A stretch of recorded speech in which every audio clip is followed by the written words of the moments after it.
미디어페어와 함께하는 김국TV 시사도민고 김국 교수의 이슈 출발합니다.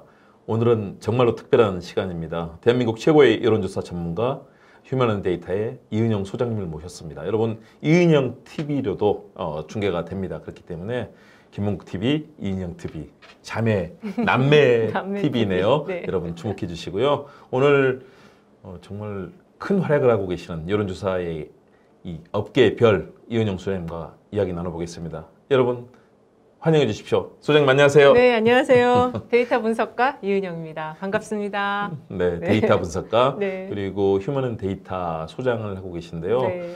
대한민국 여론조사 업계 그리고 또 정당 생활도 하셨고 청와대에서 근무도 하셨습니다. 그러니까 네. 그 분야에 있어서는 우리나라 최고의 전문가라고 말할 수 있을 텐데 그렇죠. 자기소개 소장님 짧게 부탁드립니다. 네, 지금 방금 소개받은 대로 정치권, 그다음에 또 데이터, 여론조사, 그리고 또 요새는 유튜브와 방송까지 세 개의 카테고리를 다 섭렵하고 있는 융합형 인간 이은영입니다. 반갑습니다. 아, 멋집니다. 네. 거기다 또 대한민국 정치를 위해서도 지금 큰 역할을 해주시고요. 지난 총선 때도 역할을 잘 하셨는데 이번 총선, 그러니까 내년 4월 10일이죠.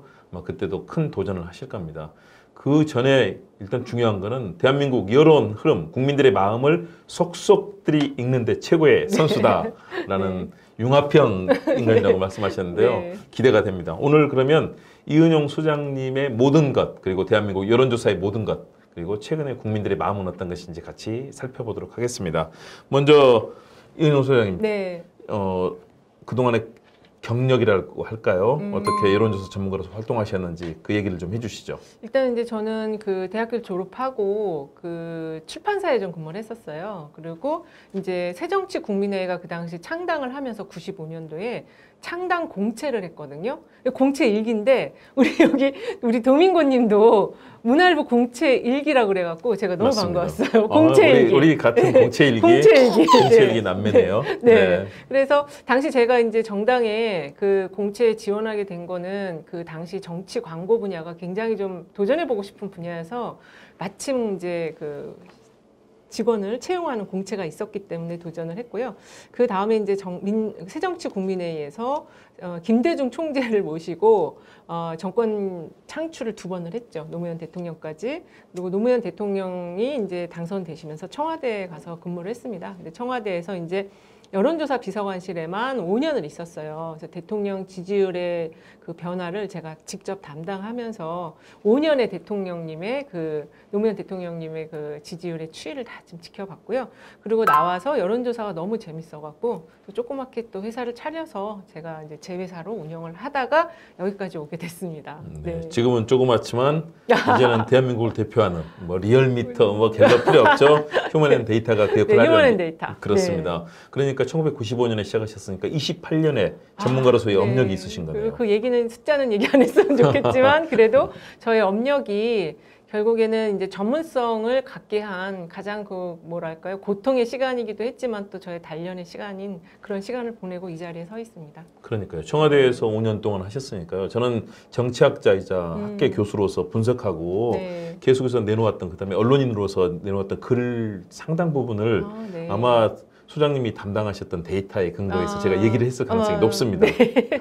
왜냐하면 대통령과 관련된 논문을 많이 쓰고 또 분석을 많이 했기 때문에 그러셨죠. 제가 대통령학에서는 몇 명 안 되는 우리나라 전문가잖아요. 그러시구나. 그래서 네. 대통령 지지율을 관련해서 많은 얘기를 했는데 최근에 심상치 않습니다. 그렇습니다. 국민들의 시선. 네. 거기에 대해서 짧게 한 말씀 해주시면요. 아무래도 지금 그 윤석열 대통령이라는 분이 굉장히 역대 대통령하고는 다른 캐릭터예요. 일단은 검사 출신 대통령, 특수부 검사 출신 대통령은 아마 제가 보기에도 전 세계적으로도 몇 명 안 되는 그런 직업군의 대통령이시고, 그 다음에 그 정치 경험이 없는 대통령이다. 그리고 또 하나의 이번 그 지금 한 1년 6개월, 1년 반이 조금 지나가고 있는데 그 순방 효과를 순방 리스크로 바꾼 정말 유일한 대통령이다. 이런 대통령이 없어요. 그래서 요 3가지 특징을 가지고 있는데 지금 잼버리 그 이제 수습하는 과정을 보면서 참 대통령직이 정말 저분에게 맞는 직일까 그런 생각을 하게 됩니다. 그러니까요. 네. 일단은 이 소장님에 관련해서 일단 얘기를 좀 더 해보면요. 네. 여론조사 어떤 점이 그렇게 매력적이어서 여론조사의 평생의 업으로 삼게 되셨는지 어떤 점이 특히 여론조사 전문가 되고 싶은 청소년 많거든요. 그렇죠. 근데 이제 요새는 여론조사라고 하기보다는 청소년들은 이 이제 데이터를 다루는 사람, 그리고 또 유튜버, 제가 이제 제 채널 이은영 TV 채널을 운영하고 있는데 데이터를 다루는 유튜버라는 이러한 직종에 대해서 관심이 많으실 거예요. 여론조사와 데이터를 다루는 것의 가장 큰 매력은 정보를 생산한다라는 거거든요. 그래서 우리가 잘 알지 못하는 어떤 새로운 막 곳곳에 숨겨져 있는 그러한 정보를 구조화해서 체계화해서 그걸 하나의 우리가 쓸 수 있는 어떤 도석으로 만들어서 대중에 딱 선보이는 그 어떤 그 희열과 매력이 있어요. 그 정보를 발굴해 갖고 대중에게 딱 터뜨려서 알려드리는 그 매력이 있습니다. 맞습니다. 예. 저희는 이제 그 매력을 다시 또 분석하고 재가공하는 거죠. 그렇죠. 국민들에게 이게 무슨 의미가 있는 건지 그렇죠. 다시 한번 정치적으로 해석을 하는 역할을 하는데 네. 그러면 다루시는 건 주로 이제 정치 정보 데이터잖아요. 네네. 아무래도 이제 정당과 청와대라든가 이곳에서 네. 정치를 하셨으니까 그 특성은 어떻습니까? 좀 다른 분야의 데이터와 좀 다르죠. 아무래도 굉장히 다르고요. 이게 이제 그 정치 영역이 지금은 굉장히 고관여층들이 정치를 보고 계시기 때문에 그 수준이 굉장히 높아요. 그리고 제가 느끼는 거로는 생활에 굉장히 밀착돼 있다. 우리들의 삶 속에 굉장히 밀착돼 있는 데이터가 바로 정치 또는 이제 공공 분야의 데이터거든요. 그래서 그리고 이 정치와 공공 분야의 데이터는 결국 언론하고 뗄래야 뗄 수가 없습니다. 왜냐하면 그게 사람들이 어떻게 인식하는지, 그거의 가치를 어떻게 알아보는지 이 과정이 반드시 있어야 되기 때문에 언론, 미디어 여기와 굉장히 밀접돼 있다 이렇게 말할 수 있어요. 그렇죠. 네. 정당에서 어쨌든 민주당에서 출발하셨잖아요. 네. 지금 보시는 민주당 정당의 역할, 정당에 대해서 국민들이 많이 불신합니다. 정치인에 대해서 불신하는데요. 네. 어떻게 느끼시는지 이런 전문가로서. 일단은 이제 여론조사 하는 사람이 이렇게 정당에 소속되었으면 좀 편향된 정보를 해석하지 않을까 이런 걱정을 하실 수가 있는데 이제 저는 그 전문 직종이 아까도 말씀드렸다시피 한 28년 정도 종사를 했기 때문에 이제 그런 편향을 가급적이면 저의 직업 윤리를 가지고 좀 둥글러서 보고 팩트와 그다음에 정밀한 어떤 그 데이터들을 보려고 노력을 하는 사람이기 때문에 그렇게 좀 봐주셨으면 좋겠고요. 사실 지금 언론도 객관주의 언론이라는 건 없습니다. 어떤 그 가치에 기반한 언론이라는 게 지금 있고 미국은 이미 다 그렇게 되어 있거든요. 그래서 제가 그 분석하는 데이터들은 좀 그렇게 봐주셨으면 좋겠고 그다음에 지금 현재 정치의 가장 큰 변화 특히 이제 내년 2024년에 총선이 굉장히 정말 한 획을 긋는 정치의 역사에서 한 획을 긋는 선거라고 저는 보고 있는데 첫 번째 이유는 그 인구 구성비 자체가 굉장히 많이 변했어요. 그래서 2030 특히 이제 35세를 정도 기점으로 해서 이 앞쪽의 세대는 기존 그 뒤쪽에 있는 세대들과는 완전히 좀 다른 신인류와 같은 분들이고 또 시각 자체 굉장히 다르거든요. 그래서 그러한 세대 구성 속에서 그 정치가 이제 특별히 또 지금 기술과 과학 기술의 그 굉장히 급속한 변화 그리고 그거 외에도 뭐 저출산 고령화라든지 이런 여러 가지 우리가 직면하고 기후 변화라든지 이런 문제 속에서 정치가 답을 내야 되기 때문에 굉장히 지금 정치의 역할이 이전과 다른 어떤 패러다임 시프트 그런 게 지금 진행되고 있는 그런 시기다. 그래서 내년에 그러한 어떤 과제들을 정치에 들어가서 일을 하시려는 분들은 정말 나의 숙명으로 내 마지막 인생을 여기에 쏟아붓겠다라는 생각으로 그 과제에 대한 해결책을, 솔루션을 반드시 내는 그런 지금 정치사적 격변기에 있다 이렇게 말씀드릴 수 있어요. 굉장히 큰 역사적 의미를 네. 부여해주셨는데 네. 그럼 과거에는 정치인들끼리 모여서 300명의 국회의원과 관련되는 정치 고관여층에서 모든 것이 결정됐지만 그렇죠. 지금은 수많은 분들이 SNS, 유튜브 또 자기들이 참여할 수 있는 그런 네. 여러 경로를 통해서 직접 참여하시기 때문에 네. 그런 시대적 변화와 많은 사람들의 의견들을 함께 해나갈 수밖에 없는 상황이다. 그렇죠. 집단지성의 힘을 적극적으로 정치하는 분들이 반영하고 귀를 열고 듣고 이렇게 해서 정책을 만들어서 실제 정치와 정책의 효능감을 대중에게 주는 그러한 그 뭐라 그럴까요? 이 프로세스를 만들어내야 됩니다. 지금 그게 다 끊어져 있고 그 지금 사회 변화를 제가 볼 때는 제가 제 생각이 아니고 어떤 교수님, 그 과학기술계 쪽에 계신 교수님 말씀에 따르면 60대 이상은 그 변화 지금 따라갈 수가 없대요. 그나마 따라갈 수 있는 게 50대라고 얘기하시고 이제 그 밑에부터는 정말 새로운 변화를 이들은 향유하면서 즐기지만 이 앞 세대는 그걸 못 하니까 그나마 따라갈 수 있는 세대가 제도 변화를 해줘야 된다. 그래야지 다음 세대들이 어려움 없이 미래를 살아갈 수 있다. 이렇게 얘기하시더라고요.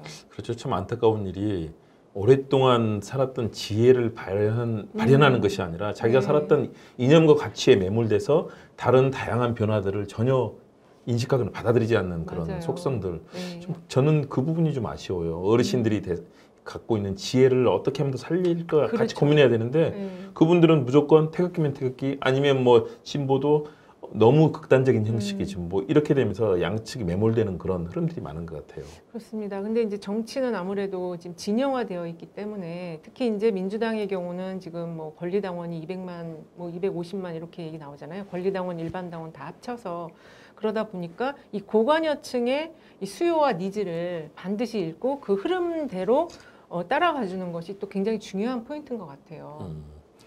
내년에 이제 총선에 도전하실 텐데요. 네. 어떻게 준비도 잘하시고 또 승리의 기틀을 마련하고 계십니까?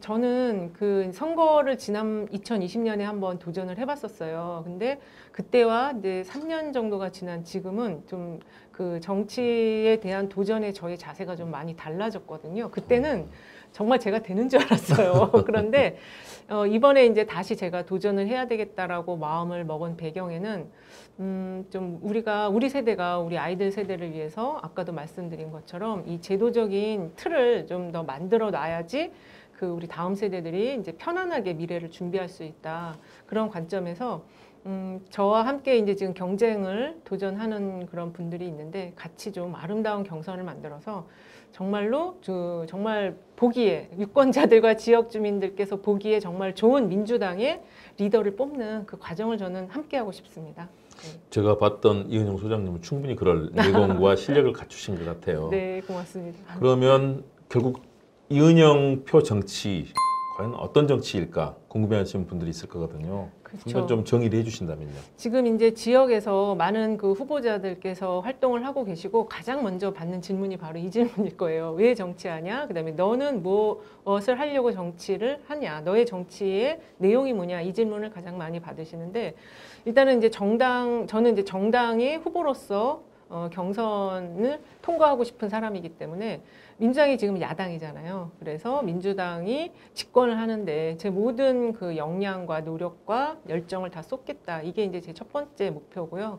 그다음에 이제 두 번째는 제가 지금 도전하는 지역이 의왕 과천 지역인데 이 도시가 사실 이제 그 경기권에서는 경기 남부 쪽에 있는데 이 경기 남부가 이제 뭐 안양, 수원, 뭐 화성 이렇게 쭉 있습니다. 안산도 있고 군포도 있고 쭉 있는데 사실 요 라인이 민주당의 지지세가 가장 강한 경기도에서 진짜 민주당의 그 벨트라고 하는 지역이에요. 근데 이 지역들이 예전에는 그 서울을 중심으로 해서 베드타운형의 그런 도시 정체성을 가졌다면 지금 오늘 여기 와 있는 이 지금 건물도 그 벤처타운이거든요. 이 지금 주변에 평촌과 그다음에 또 저희 과천 쪽, 그다음에 또 의왕 쪽 해서 벤처타운들이 굉장히 많이 조성되고 있고 지식정보타운이 들어서고 있어요. 그래서 도시 정체성 자체가 지금 베드타운에서 자족형으로 바뀌고 있기 때문에 그 자족형으로 바뀌는 그 정체성 속에서 꼭 필요한 많은 그 생활 기반 시설의 확충이라든지 또 컨텐츠, 도시의 어떤 정체성을 구성하는 컨텐츠 이런 것들을 좀 잘 만들어 보고 싶다. 그래서 저는 이제 도전을 하게 되었습니다. 참 잘하실 수 있을 것 같아요. 네. 그래서 그런 믿음감, 네. 신뢰 그런 네. 부분이 이은영 소장님 항상 말씀하시면 저절로 묻어납니다. 네.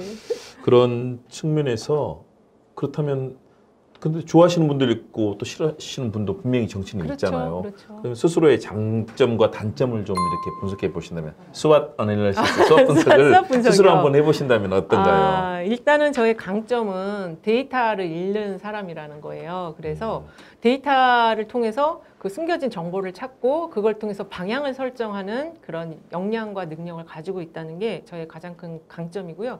이 데이터를 읽는 능력 안에는 그 사람들의 이야기를 듣는 소통력이 굉장히 좀 잘 강하거든요. 들어야지 이제 정보를 발굴할 수가 있으니까. 그래서 이 소통력과 그다음에 정보 발굴하고 정보를 생산할 줄 아는 그 시각, 이게 제 가장 큰 장점이고, 또 장점이 하나 더 있는데요. 제가 지금 아주 많은 것 같은데. 네, 많아요. 많은데 두 가지만 말씀드리면, 네네. 사단법인 기본사회의 그 경기 의왕지부의 그 상임 대표입니다. 그 사단법인 기본사회는 그 우리 사회가 이제 이렇게 가야 된다라는 5가지 방향성 사회적 아젠다를 가지고 그거를 실천하기 위한 연구 단체인데, 이제 주로 기본 소득이 제일 메인이고요. 그다음에 거기에 기본 금융, 기본 의료, 기본 주거, 그다음에 이제 을을 지키기 위한 권리, 이렇게 해서 총 5가지 사회적 아젠다를 가지고 우리 사회가 어떤 방향으로 가야 될지에 대해서 연구하는 그런 단체입니다. 그래서 저는 이제 그 단체를 통해서 의왕 과천 지역에서 50세 이후에, 우리가 이제 50대 정도에 은퇴를 하는데 그 이후 또 한 30년을 살아야 되는데, 이 50대 이후에 우리 사회에서 우리 지역에서 이 공동체 문화와 공동체 컨텐츠를 뭘로 만들 것이냐. 저는 이 부분을 이 기본사회라는 조직 틀 안에서 이 문제를 컨텐츠를 만들고 싶은 생각을 네. 갖고 있어요. 그게 저의 가장 큰 강점이고요. 나머지는 이야기를 안 할게요. 왜냐하면 네. 저의 경쟁 후보들도 이걸 볼 거기 때문에 이걸 네. 얘기할 수가 없어요. 아니, 장점이 가득하시기 때문에 네, 장점만 아마 있습니다. 잘 살려나가실 거고요. 네. 혹시라도 단점이 보면 얼른 빨리. 얘기해 주세요. 그럼 네, 제가 바꿔서. 잘 수용해서 고치도록 하겠습니다. 그렇죠. 네. 아마 가장 잘할 수 있는 능력과 네. 또 그동안의 소통력, 또 커리어를 쌓으신 것 같아요. 고맙습니다. 그렇다면 지금 이 사회, 이제 한국 사회가 네. 필요로 하는 리더십이 많이 있을 텐데, 이은영 소장님이 한국 사회를 위해서 기여할 수 있는 리더십이라고 스스로 평가하신다면 어떤 요소들을 좀 얘기할 수 있을까요? 방금 소통력도 얘기해 주셨고. 네. 그 리더십이라는 게 사실은 이제 그 정치를 하려는 사람들의 리더십이라는 거는 부름을 받았을 때 그 리더십을 이제 발휘를 할 수 있는 거거든요. 그래서 내가 이거를 이렇게 어떻게 하겠다. 이것도 물론 중요해요. 자신의 목표와 비전을 설정해서 그거를 지역민들과 함께 공유를 하는 그 과정도 굉장히 중요하지만, 1차적으로 저는 부름을 받는 게, 대중의 부름을 받는 게 가장 중요하다. 그게 리더십의 가장 첫 단계다. 저는 그렇게 생각을 하고 있습니다. 네. 네. 이은영 소장이 네. 이은영 국회의원이 됐을 때 한국 정치는 어떻게 바뀌어야 될 것인가, 또 어떻게 바뀌어 있을 것인가, 그 부분이 상당히 궁금해요. 지금 우리 사회 변화가 굉장히 빠르게 진행이 되고 있는데, 정당의 역할이라는 게, 특히 지역 활동을 함에 있어서 정당의 역할이라는 거는 결국 그 지역 구석구석의 민원이라든지 또 개선해야 될 과제들을 계속 끊임없이 듣고 그걸 정리해서 우선순위를 정하는 거거든요. 근데 제가 지금 이번에 도전하면서 가장 크게 고민했던 부분은 그 이제 총선이라는 국회의원을 뽑는 선거가 있고, 그 다음에 한 2년 뒤에는 지방선거가 있어요. 근데 사실 이 선거의 과정이라는 게 내가 활동을 하면서 나와 정치를 할 나의 동반자들을 만나는 과정이거든요. 근데 거기서 제일 첫 번째 대상자가 그 기초의회를 이제 도전하고 싶은 사람들과의 만남이에요. 근데 이게 이전에는 약간 수직적인 관계 형성이 되어 있었는데, 저는 그거를 좀 깨보고 싶다. 그리고 그 수직적인 관계 안에서 국회의원에 그 도전하는 사람들이 갖는 부지불식간에 갖는 그 기득권이라는 게 있거든요. 그거를 정말 깨고 싶은데, 제가 됐을 때 저도 그 기득권자로서 할 수 있을 수 있겠다. 좀 뭔가 권위적으로 이걸 할 수 있겠다라는 그런 두려움 같은 게 이번에 생겼어요. 그래서 어쨌든 나와 정치를 하고, 또 이제 마지막의 목표인 집권, 민주당의 집권, 그리고 민주당의 정체성을 더 강화하는 방향으로 가기 위해서 나와 같이 함께 정치를 할 그 동반자들을 정말 수평적인 관계 속에서 잘 만나고 싶다. 그게 이은영이 만들 어떤 새로운 정치의 모습이라고 저는 생각을 해요. 네. 두 가지를, 어떤 때는 사실은 수직적인 부분이 필요할 수도 있거든요. 그렇죠. 조직이 운영이 맞아요. 돼야 되고, 또 국민들을 위해서 봉사하는 큰 힘을 가지기 위해서는 어떤 전략적인 포지션이 있을 텐데, 네. 그런 부분을 가장 잘 하실 것 같아요. 네. 그래서 앞으로 그런 큰 역할 해주시고요. 네. 여론조사 전문가로서 했던 역할들이 정치인으로서 또 다른 큰 비상을 해주시기를 기대하면서 네. 1부 마치고 2부에서 다시 한번 또 말씀드리도록 아, 하겠습니다. 네, 알겠습니다. 네, 감사합니다. 감사합니다.